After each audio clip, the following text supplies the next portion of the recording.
বিয়ে বাড়িতে যাওয়ার আগের মুহূর্তে আমাকে ঠিক এই কাজগুলোই করতে হয়। বসেছিলাম মেয়েকে পড়াতে, তো পড়ানো হয়ে গেছে। এখন হচ্ছে বইপত্রগুলো গুছিয়ে নিচ্ছি, যেগুলো স্কুলে সেগুলো ব্যাগে ঢুকিয়ে দিচ্ছি, আর যেগুলো প্রাইভেট আর হচ্ছে বাড়ির খাতা সেগুলো কিন্তু এমনি আমি রেখে দেবো। তারপর এখন হচ্ছে রান্নাঘরে চলে যাব। রান্না তো করতে হবে না, ভাত আমি করেই রেখেছি, মানে মেয়ের ভাতটা।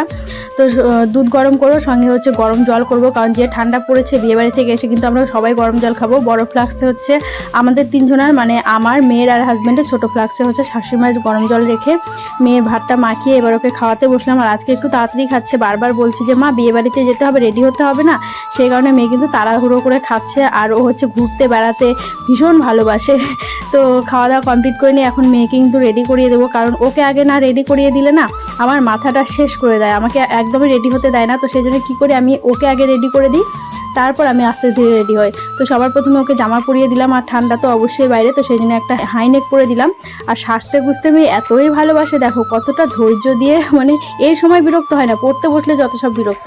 তো সাজগোজ পরা মেয়ের ভাবগুলো শুধু একবার দেখো, এমন ভাব করে একদম বড় বড় পাকাদের মতো। তো এখন হচ্ছে বসলাম আমি রেডি হতে। জানো তো আমার ফিটমির ফাউন্ডেশনটা হারিয়ে গেছে, যার জন্য আমাকে বিবি ক্রিম দিয়ে কাজ চালাতে হচ্ছে। তো আর একটা ফাউন্ডেশন নিতে হবে, কারণ ফাউন্ডেশন ছাড়া কিন্তু মেকআপ অসম্পূর্ণ লাগে। তো ফাইনাল লুক হচ্ছে এটা। কেমন লাগছে অবশ্যই কিন্তু কমেন্টে জানিও।